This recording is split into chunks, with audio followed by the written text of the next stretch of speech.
Good morning, students. Hello, everybody. Today we are going to discuss about a topic called plant breeding. Steps involved in plant breeding. In last class, we already discussed what was the purpose of plant breeding, why we have to conduct plant breeding. So that comes under objectives or purpose of plant breeding. Plant breeding is done to improve the quality of the crop and to increase the yield of the crop, disease resistance, pest resistance, pathogens resistance. Everything will be increased by conducting plant breeding. That introduction already we completed in the last class. And now in today's class we are going to complete the steps involved in plant breeding. Plant breeding involves just 5 steps. So 5 steps in an easy manner I am going to tell you. See, from this area, whatever neat bit they want to give, that also they will select only from the basic point. So this is a very important 8-mark question. Steps involved in plant breeding. Just these 5 steps you have to write like this, and each step you have to keep side heading. 4 lines for each step. Like that, 1.5 page notes will be coming for this topic. That's enough for 8-mark question for IPE level. For NEET level also, only the basic area will be selected in this topic, such that first you have to understand the basic things and the basic terminology that will be present in the plant breeding. So very simplified manner I am going to tell you. Try to understand, and you can prepare for both IP and also NEET in this topic from my class. Okay, ma? So first we are going to discuss the steps involved in plant breeding. What were the steps involved? First step, collection of variability. Collection of variability means what were the different varieties are present, what are the different genes present in different varieties in one particular species. All those information will be collected in the first step. In the second step, we have to evaluate, means we have to analyze. Analytically we will approach, and we will select 2 different plants as parents. See, we have to evaluate all the characters present in the plants, and we have to select 2 plants, as one plant as male parent and another plant as female parent. That is the second step, evaluation and selection of parent. So in first step we will collect all the variability. So what is the first step? Collection of variability.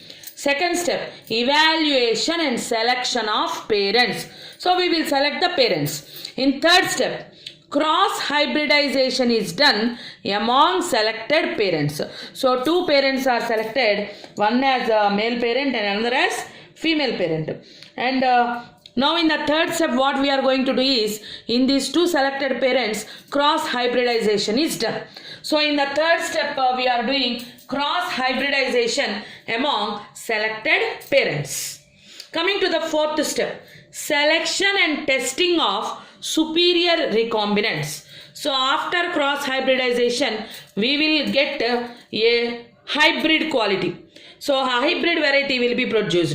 That hybrid variety is nothing but recombinant, that is coming from 2 different parents. So that is called recombinant. So we have to select and test that superior recombinant in the fourth step.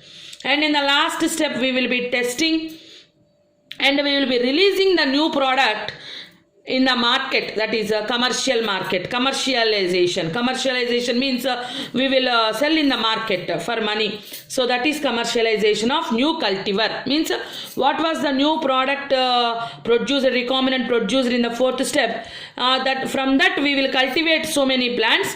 That plants seeds or any seed material will be commercialized, that is released into the market in the last step. And each step we will definitely understand when you go through individually. First you have to by heart what were the 5 steps. Collection of variability, evaluation and selection of parents, cross hybridization among selected parents, selection and testing of superior recombinants, testing, release and commercialization of new cultivar. These are the 5 steps involved in plant breeding. One step individually we will discuss. First, we are going to discuss collection of variability. Write down collection of variability, side heading. So first we are going to discuss about first step. First step is collection of variability. I repeat, collection of variability. Variability means different varieties collection we should do. What is that? First you try to understand. Only three lines you have to write perfectly under collection of variability. First sentence, see, genetic variability is the root of any breeding program. Means in the genes variability will be definitely present. Suppose any two genes will not be similar, and in the same manner any two persons genes will not be similar. So that genetic variability is the root for any breeding program. Means we have to conduct any breeding program. Means first there should be a genetic variability, then only we will be doing breeding program. If there is no difference in the genes, what is the necessity of performing breeding program? So what is the first point? Genetic variability is the root of any breeding program. So any breeding program is performed means, because what is the basic root there? Genetic variability. So I repeat the first sentence. Genetic variability is the root of any breeding program. That is the first step. So in the first step, first point, collection of variability. First point you have to write, genetic variability is the root of any breeding program. Now, what is the meaning of collection of variability? Try to understand. See, collection and preservation of all wild varieties, species and relatives of a cultivated species. అక్కడ వరకు అర్థం చేసుకోండి అమ్మ. అంటే ఏంటో చెప్తా వినండి. ఇప్పుడు ఏదైనా ఒక కల్టివేటెడ్ స్పీషీస్ తీసుకుందాం, ఎనీ వన్ పర్టికులర్ స్పీషీస్. ఆ కల్టివేటెడ్ స్పీషీస్ తీసుకుంటే దానికి రిలేటెడ్వి ప్లాంట్స్ ఎన్నో రకాలు ఉంటాయి, ఎన్నో జాతులు, లోకల్ వెరైటీస్ ఉంటాయి, వైల్డ్ వెరైటీస్ ఉంటాయి, వాటికి సంబంధించిన డిఫరెంట్ ప్లాంట్స్ ఉంటాయి ఆ స్పీషీస్లో. ఆ పర్టికులర్ కల్టివేటెడ్ స్పీషీస్లో లోకల్ వెరైటీస్ ఏంటి, ఆ స్పీషీస్ యొక్క రిలేటివ్స్ ఏంటి, వైల్డ్ వెరైటీస్ ఏంటి ఆ స్పీషీస్లో, అలాంటి ఇన్ఫర్మేషన్ అంతా ఫస్ట్ కలెక్ట్ చేసుకొని అదంతా ప్రిజర్వ్ చేసుకుంటాం. ఎందుకు అలాంటివి కలెక్ట్ చేసుకోవాలి అంటే, for exploitation of natural jeans available in a population. అంటే ఏంటంటే, ఇప్పుడు ఏదైనా ఒక పాపులేషన్ తీసుకుందాం, అంటే ఒక గ్రూప్ ఒక చోట ఒక ఏరియాలో గ్రో అవుతున్న ఒక స్పీషీస్ ప్లాంట్ తీసుకుందాం అమ్మ. సో ఆ ప్లాంట్స్, ఆ రకమైన స్పీషీస్లో రకరకాల జీన్స్ ఉంటాయి.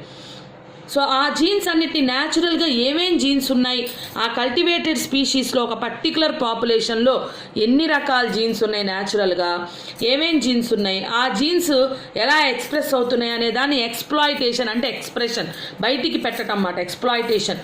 So to open up, exploitation అంటే meaning.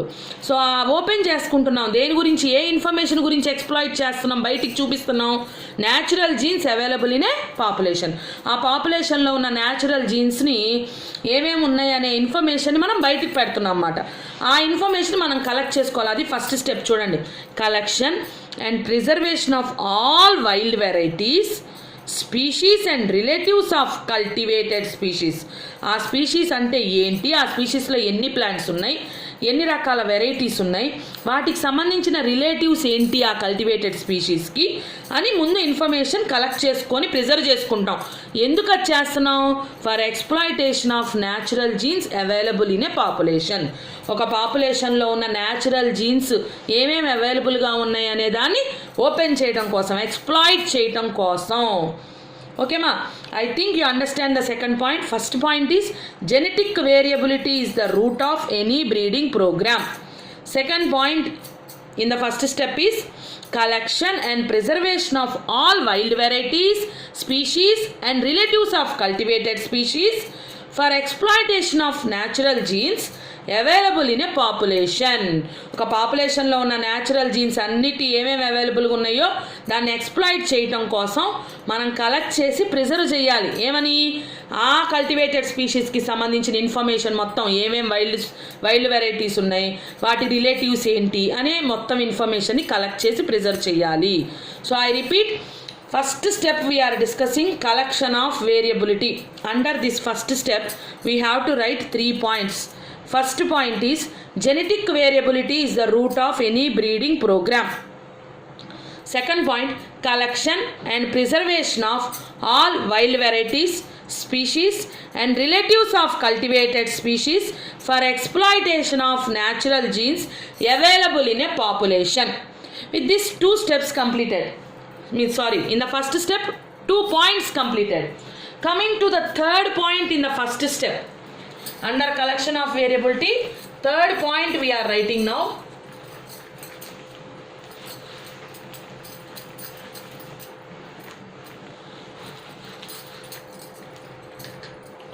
Third point is you have to write the definition for germ plasm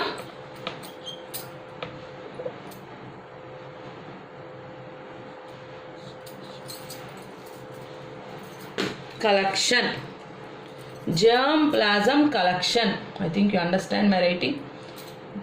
Germ plasm collection. So you have to write the last point in the first step, that is germ plasm collection. So you have to write the definition for germ plasm collection, that is the entire collection of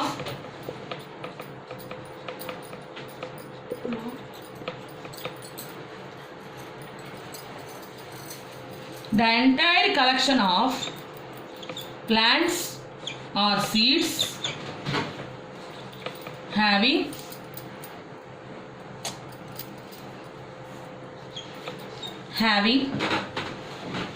all diverse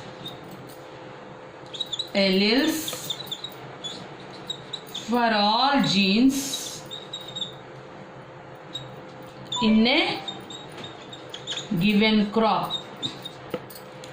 So you have to by heart this definition, but I'll try to explain the meaning of this definition. See, asal germplasm collection ante entante ma oka particular plant ni gaani seed ni gaani teeskuni aa particular plant lo ఏమేమి diverse alleles అంటే మీకు తెలిసే ఉంటుంది alleles అంటే తెలుసు కదా genes ఉంటాయి కదమ్మా ఇప్పుడు a pair of see suppose if you take in genetics it will be coming like capital T small t. If you take these two we commonly known as,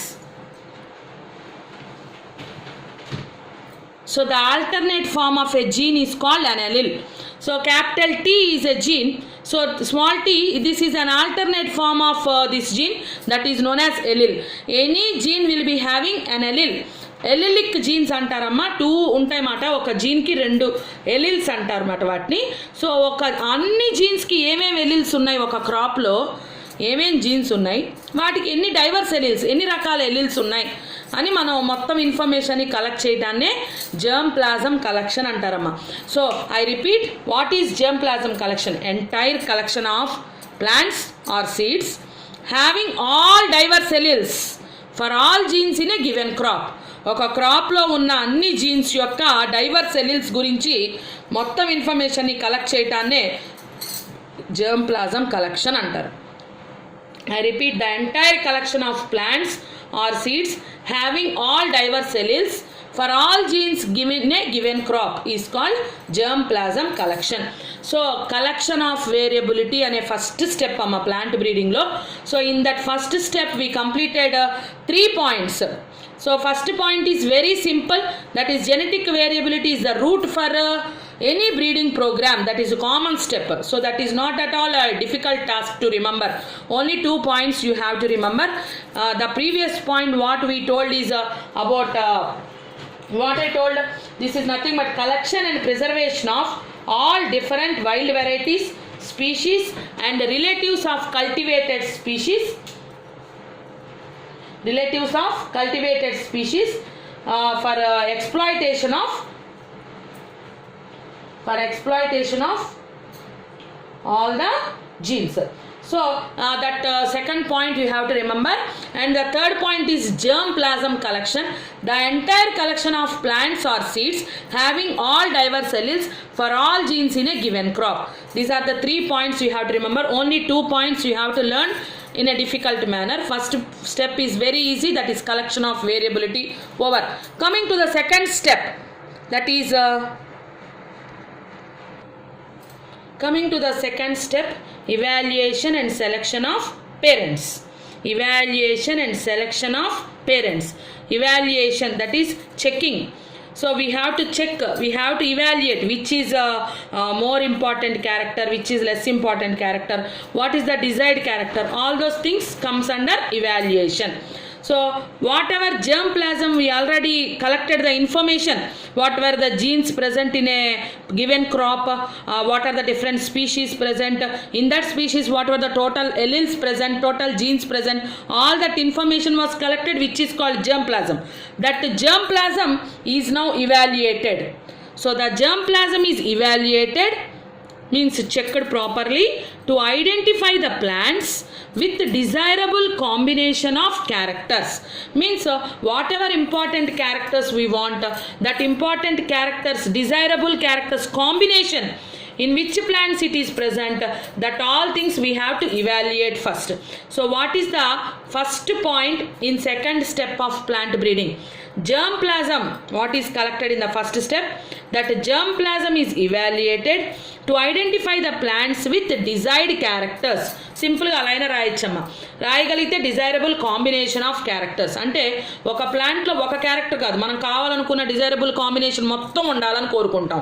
so ఒక plant ఇచ్చే product ఉందనుకోండి, ఒక ఫ్రూటే ఉందనుకోండి, అది ఒక మంచి సైజులో ఉండాలి, మంచి క్వాలిటీలో ఉండాలి, మంచి టేస్ట్ ఉండాలి, మంచి స్వీట్నెస్ ఉండాలి, అన్నీ ఉండాలని కోరుకుంటాం.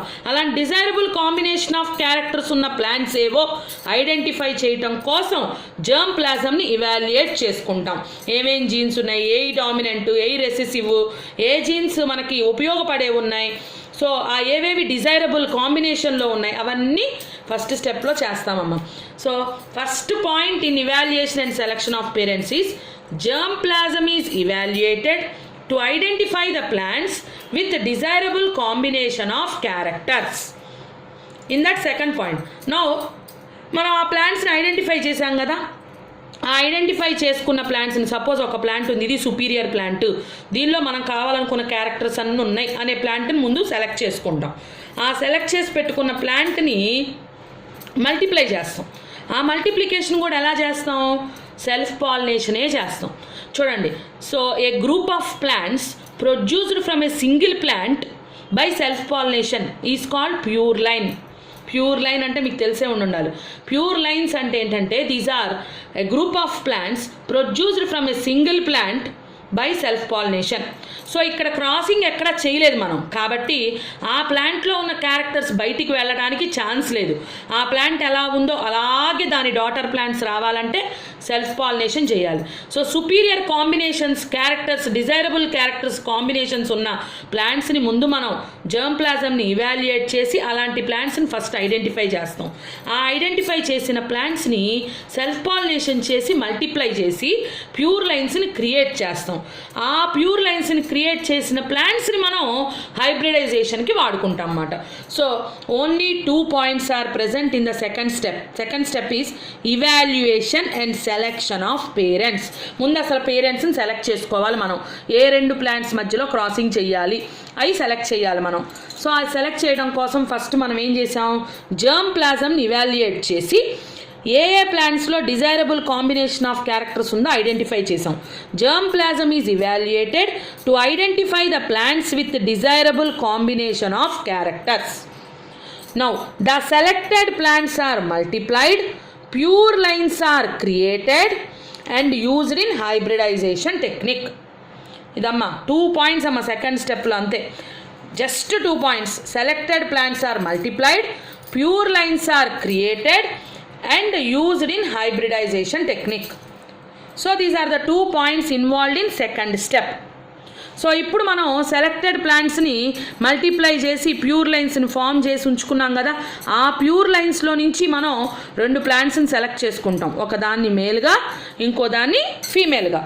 So that is selection of parents. One is selected as male parent and other one is selected as female parent.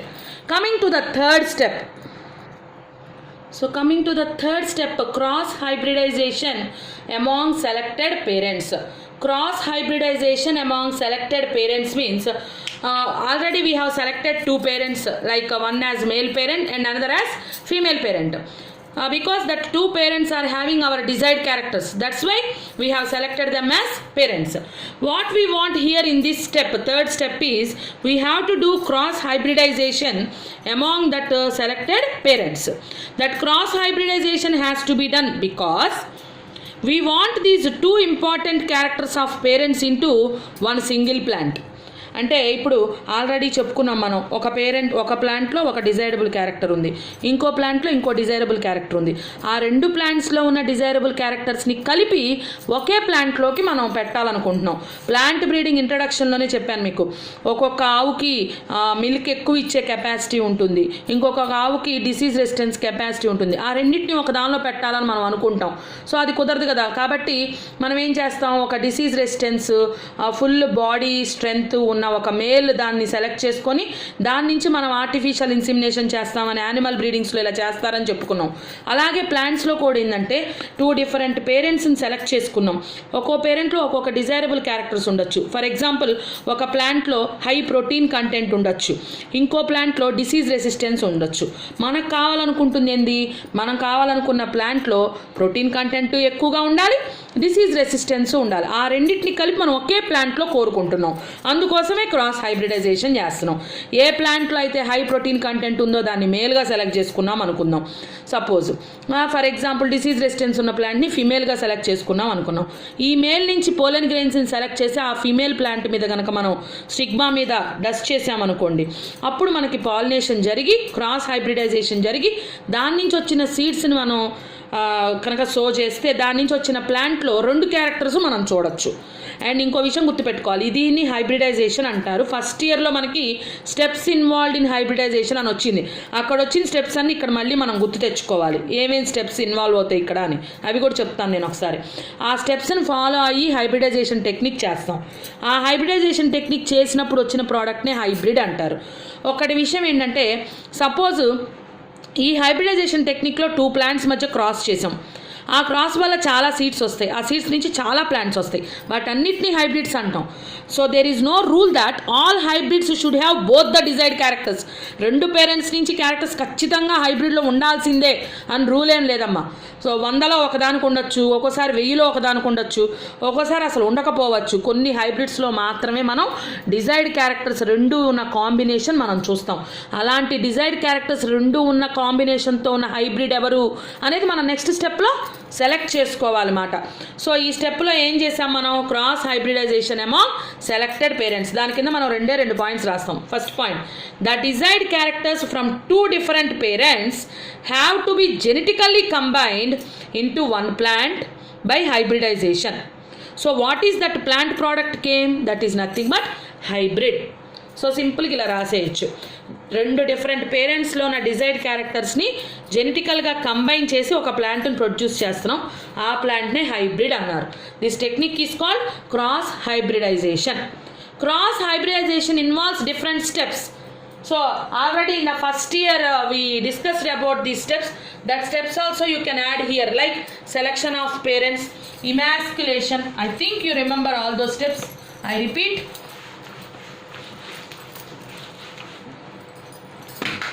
So first we will be doing steps involved in hybridization. Selection of parents. So one is selected as male and another is selected as female. In second step, emasculation means male sex organs will be removed from the female parent. Already I think you know, one is selected as male, another is selected as female. Suppose this is selected as female, the flowers that are produced in this female plant, those flowers are very important for us. These flowers definitely will be left onto the air only, because only pollen grains will be collected from this plant. చూడమ్మా, ఇది male parent, ఇది female parent అనుకుందాం. Female parent యొక్క flowers బాగా important. ఈ ఫ్లవర్స్లో ఇలాగా female sex organ ఉంటుంది, male sex organs కూడా ఉంటాయి కదా. Male sex organs androecium, anthers. Female sex organ gynoecium ఉంటుంది కదా. సో ఈ యాంథర్స్కి అంటే మనం మీకు తెలుసు కదా, స్టేమెన్స్ అంటాం కదా. ఇదేమో వచ్చేటప్పటికి ఫిలమెంట్, ఇదేమో యాంథర్, రెండింటిని కలిపి స్టేమెన్ అంటాం. సో ఈ స్టేమెన్స్ని కట్ చేసి రిమూవ్ చేసేస్తాం అన్నమాట. ఫీమేల్ ప్లాంట్ కాబట్టి ఓన్లీ ఫీమేల్ సెక్స్ ఆర్గాన్ ఉంటుంది ఫ్లవర్స్లో. అలా మేల్ సెక్స్ ఆర్గాన్స్ని కట్ చేసి రిమూవ్ చేసేదాన్నే ఇమాస్కులేషన్ అంటారు. ఫ్లవర్స్ బాగా చిన్నవైతే కనుక హాట్ వాటర్లో 10 నిమిషాలు పెడితే మేల్ సెక్స్ ఆర్గాన్స్ స్టెరైల్ అయిపోతాయి. అదే పెద్ద ఫ్లవర్స్ అయితే మేల్ సెక్స్ ఆర్గాన్స్ని 4 స్టెప్స్తో కట్ చేసి రిమూవ్ చేయొచ్చు. That step is called emasculation. In third step what we are going to do, this is bagging.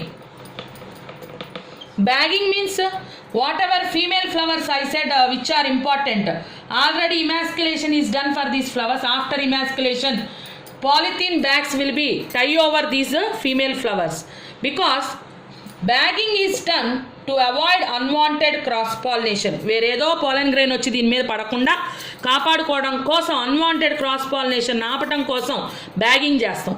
అదే ఇమాస్కులేషన్ ఎందుకు చేసాం, to avoid self pollination. Self pollination జరగకుండా కాపాడుకోవడానికి ఇమాస్కులేషన్ చేసాం. అన్వాంటెడ్ క్రాస్ పాలినేషన్ నుంచి కాపాడుకోవడానికి బ్యాగింగ్ చేసాం. అక్కడ దాని ఇష్టం వచ్చినట్టు అది పాలినేషన్ చేసుకుంటే మనం హైబ్రిడైజేషన్ చేయడం ఎందుకు? సో మనం కావాలనుకున్న పోలన్ గ్రెయిన్స్ మేల్ పేరెంట్ నుంచి తీసుకురావాలి.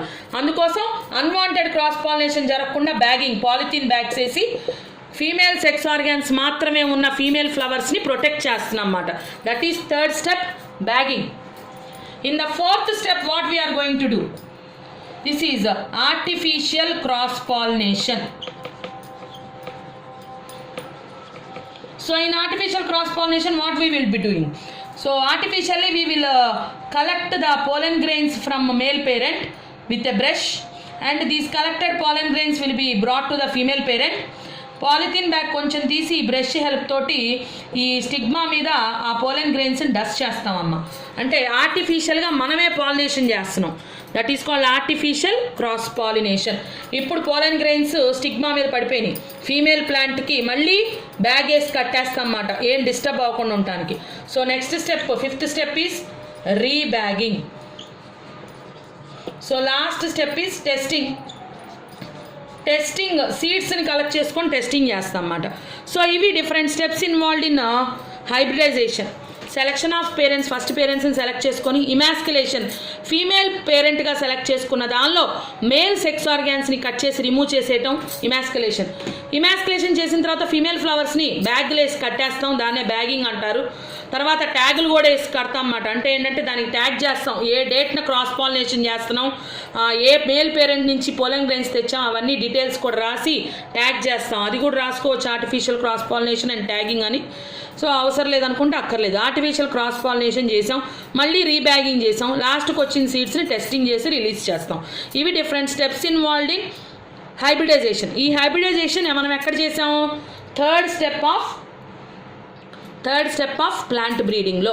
థర్డ్ స్టెప్ ఆఫ్ ప్లాంట్ బ్రీడింగ్లో మేల్ పేరెంట్ ఫీమేల్ పేరెంట్ మధ్యలో ఆ రెండిట్లో ఉన్న డిజైరబుల్ క్యారెక్టర్స్ని ఒకే ఒక హైబ్రిడ్గా ఫామ్ చేసి దాంట్లో మనం ఇంట్రొడ్యూస్ చేయడానికి చేసిన టెక్నిక్నే హైబ్రిడైజేషన్ అన్నారు.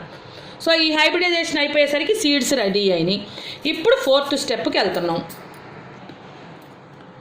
Coming to the fourth step, selection and testing of superior recombinants. Already recombinants that are nothing but hybrids.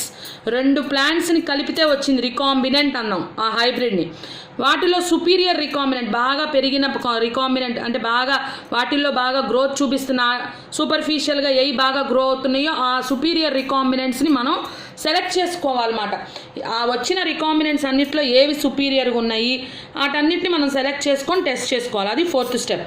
So selection and testing of superior రికాంబినెంట్స్.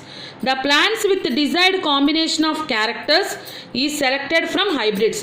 So hybrids కొన్ని వందలు వేలు వచ్చినాయి కదా. సో ఆ రెండు ప్లాంట్స్ని మనం పేరెంట్స్ని సెలెక్ట్ చేసుకొని క్రాస్ చేయటం వలన థౌజండ్స్ ఆఫ్ సీడ్స్ వస్తాయి కదమ్మా. ఆ సీడ్స్ని మనం గ్రో చేసి హైబ్రిడ్స్ని డెవలప్ చేస్తాం. ఆ డెవలప్ అయిన హైబ్రిడ్స్లో మనం ఏ క్యారెక్టర్స్ని అయితే డిజైరబుల్ క్యారెక్టర్స్గా రెండు పేరెంట్స్లో చూసామో ఆ రెండు క్యారెక్టర్స్ కొన్నిట్లోనే వస్తాయి. ఇప్పుడు సపోజు మ్యారేజెస్ అయినా అంతే, ఇప్పుడు యానిమల్స్లో అయినా అంతే. ఇప్పుడు మనం సపోజు ఒక తెల్లగా ఉన్న అమ్మాయిని పెళ్లి చేసుకుంటే మనకి తెల్లగా పిల్లలు పుడతారు అని కొంతమంది తెల్లగా ఉన్న అమ్మాయిని చూసుకొని చేసుకుంటారు. అంత మాత్రం పుట్టి నలుగురు పిల్లలు పుడతారు అనుకోండి, నలుగురు తెల్లగానే పుట్టాలని రూల్ లేదు కదా. నలుగురిలో ఖచ్చితంగా ఒకళ్ళన్నా ఈ అమ్మాయి వైట్గా ఉంది కాబట్టి మదర్ నుంచి వచ్చిందనుకో ఆ జీను, ఖచ్చితంగా ఆ నలుగురు పిల్లలు ఎవరో ఒకళ్ళన్నా తెల్లగా ఉండుంటారు. సో అలాగే ఫాదర్ క్యారెక్టర్ కూడా ఏదో సుపీరియర్ క్యారెక్టర్ హైటో ఏదో ఉందనుకోండి, ఆ నలుగురు పిల్లల్లో ఒకళ్ళన్నా హైట్ కలర్ రెండు ఉండి ఆ రెండు సుపీరియర్ క్యారెక్టర్స్తో పుట్టేవాళ్ళు ఉండొచ్చు కదా. అట్లానే మనం ప్లాంట్స్లో కూడా రెండు సుపీరియర్ క్యారెక్టర్స్ని తీసుకున్నాం. మన డిజైరబుల్ క్యారెక్టర్స్ అన్నాం, అంటే మనం కావాలనుకున్న క్యారెక్టర్స్. ఆ రెండు కలిసి ఒక ప్లాంట్లో ఉన్నది మనకు కావాలి ఇప్పుడు. సో ఆ వచ్చిన హైబ్రిడ్స్లో నుంచి మనం సెలెక్ట్ చేసుకుంటాం మనం కావాలనుకున్న డిజైర్డ్ కాంబినేషన్ ఆఫ్ క్యారెక్టర్స్ ఏ హైబ్రిడ్స్లో ఉన్నాయి అని. మనం the plants with desired combination of characters is selected from hybrids. So హైబ్రిడ్స్లో నుంచి సెలెక్ట్ చేసుకుంటాం ఏ ప్లాంట్స్లో మన డిజైర్డ్ కాంబినేషన్ ఉంది అని. ఆ సెలెక్ట్ చేసుకున్న హైబ్రిడ్స్ని మనం కంటిన్యూస్గా సెల్ఫ్ పాలినేషన్ చేస్తాం చాలా జనరేషన్స్ వరకు. ఎందుకంటే ఆ సెలెక్ట్ చేసుకున్న ప్లాంట్లో మనం కావాలనుకున్న రెండు క్యారెక్టర్స్ ఉన్నాయి కదా, కంటిన్యూస్గా సెల్ఫ్ పాలినేషన్ చేసామనుకోండి, అప్పుడు హోమోజైగాసిటీ ఇంక్రీజ్ అయింది. యూనిఫామిటీ అంటారు. హోమోజైగాసిటీ అంటే తెలుసు కదా, రెండు జీన్స్ ఒకేలా ఉండటం హోమోజైగాసిటీ అంటే సపోజ్ ఎల్లిళ్ళు అన్నాం కదా, ఆ జీన్స్ క్యాపిటల్ టీయే ఉన్నాయి, లేదా క్యాపిటల్ వైయే ఉన్నాయి, లేదా క్యాపిటల్ ఆరే ఉన్నాయి. దీన్ని హోమోజైగస్ జీన్స్ అంటాం అన్నమాట. సో అలాగే ఉన్నాయి, రెండు జీన్స్ ఒకేలా ఉన్నాయనుకోండి, హోమోజైగస్గా ఉన్నాయనుకోండి, అవి స్ప్లిట్ అయినా కూడా ఒక్కొక్క ఆఫ్ స్ప్రింగ్లోకి ఒక్కొక్కటి వెళ్ళినా కూడా క్యారెక్టర్ సేమ్గా ఉంటుంది అన్నమాట. సో హోమోజైగాసిటీని ఇంక్రీజ్ చేయడం కోసం మనం సెలెక్ట్ చేసుకున్న హైబ్రిడ్ని కంటిన్యూస్గా సెల్ఫ్ పాలినేషన్ చేస్తాము. రెండు పాయింట్స్ అమ్మ ఇక్కడ చూడండి.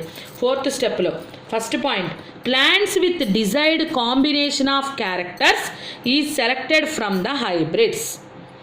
ఆ సెలెక్షన్కి సైంటిఫిక్ ఇవాల్యుయేషన్ కావాలి, సైంటిఫిక్ నాలెడ్జ్ కావాలి. So this selection needs scientific evaluation అని ఇంకో పాయింట్ రాస్తాం. 3rd పాయింట్లో, the selected plants are self pollinated for many generations to increase homozygosity or uniformity. So ఇది 4th స్టెప్ అమ్మ. 4th స్టెప్లో 2 పాయింట్స్. హైబ్రిడ్స్లో నుంచి డిజైర్డ్ క్యారెక్టర్స్ కాంబినేషన్తో ఉన్న ప్లాంట్స్ని సెలెక్ట్ చేసుకొని ఆ ప్లాంట్స్ని కంటిన్యూస్గా సెల్ఫ్ పాలినేషన్ చేస్తే అప్పుడు హోమోజైగాసిటీ పెరిగి క్యారెక్టర్స్ డీవియేట్ అవ్వకుండా ఉంటాయి. మనం కావాలనుకున్న క్యారెక్టర్స్తో ప్యూర్ ఫామ్లో హోమోజైగస్ నేచర్తో మనం ఇప్పుడు ప్లాంట్స్ని తయారు చేసుకున్నాం అన్నమాట. ఇప్పుడు లాస్ట్ స్టెప్కి వెళ్తున్నాం. So this is the last step, testing release and commercialization of new cultivars. Cultivar means the product of cultivation. So whatever cultivation we have done already, hybrids were selected and they are self-pollinated such that homozygosity increased. That are the products of cultivation of that hybrids. So they are called cultivars. So what we are doing now, these cultivars are the hybrids after self-pollination.